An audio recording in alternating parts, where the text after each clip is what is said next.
I moved out of the apartment on Lincoln Ave into a place near my brother's.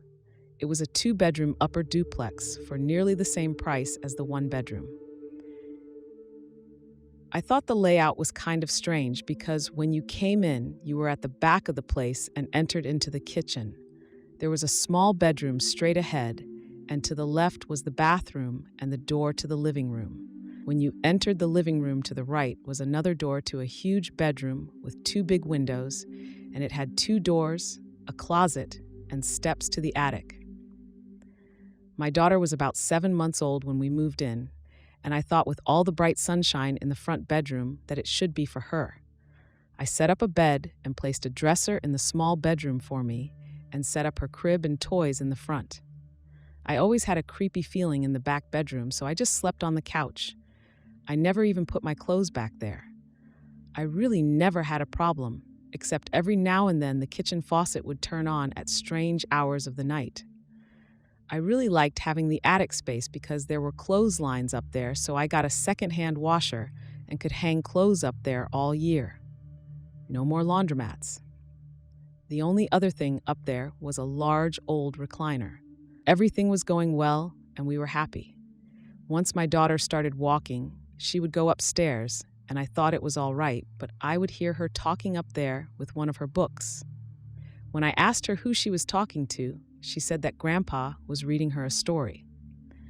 I thought that was funny, so I went up to check on her, and there she was, sitting on the recliner, and it was moved right by the steps.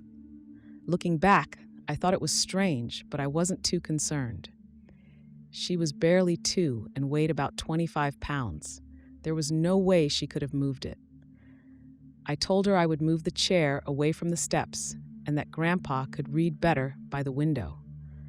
I thought she just had a good imagination, and it wasn't too far-fetched because her grandpa babysits her while I was at work. A few days went by and I was taking laundry up to hang, and the chair was back next to the steps again. I asked my daughter how it got there. She said Grandpa moved it. I thought she was talking about my dad, so I let it go, but I figured I'd talk to him Monday and have him stop. When Monday came, my dad said he didn't know what I was talking about. He had never gone up there, and he said he doesn't let my daughter up there either. So from then on, I put a little slide lock high up on the door and left the chair by the steps. I was still comfortable in the house. It didn't seem like a bad spirit, so I just left it well enough alone. As time went by, I met a man, and after a while, he wanted to get married and move in with us. My daughter was 3 when we were married, and he came to live with us. Of course, he didn't want to sleep on a couch, but he thought we should have the big bedroom and my daughter should be in the back. I couldn't explain why we should just move instead, but he wanted that big room. I had been there for almost 3 years and had not even opened that door since I put the bed and dresser in there.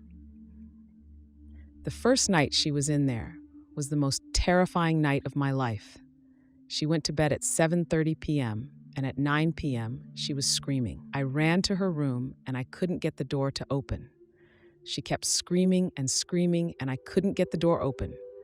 Finally, my husband opened the door, calmed her down, and called me a weakling. He put her back to bed, and I told him to leave the door a little open if it's that sticky, and he did. At about 11 p.m., she started screaming again. I went to the door, and it was shut tight. I tried to open it, and it was totally stuck, and she was still screaming. I yelled at my husband to open it, and he came and couldn't get it. We didn't know what to do. We thought maybe she was blocking the door with a toy because it would open a little but not much. We finally got her calmed down and asked her what was in front of the door. To our surprise, she said a bad man put the dresser there. Just as she said it, the kitchen faucet came on full blast. We pushed so hard and finally got it open, and sure enough, the heavy chest was in front of the door. It was not on wheels, and she was 3. I put her out on the couch for the rest of the night. This finally made my husband realize we needed to move somewhere else, but with both of us working, we really didn't have time.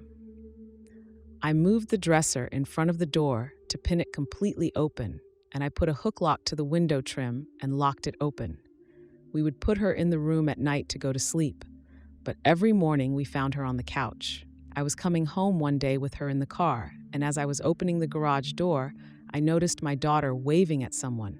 I asked who she was waving to, and her response was chilling. She told me it was Grandpa from the attic. I looked up, and there was a figure by the attic window. My daughter said she missed him since she's not allowed to see him. Then she told me the man in her room is really a monster and he's mean. He hurts her and steals the covers, so that's why she comes out on the couch.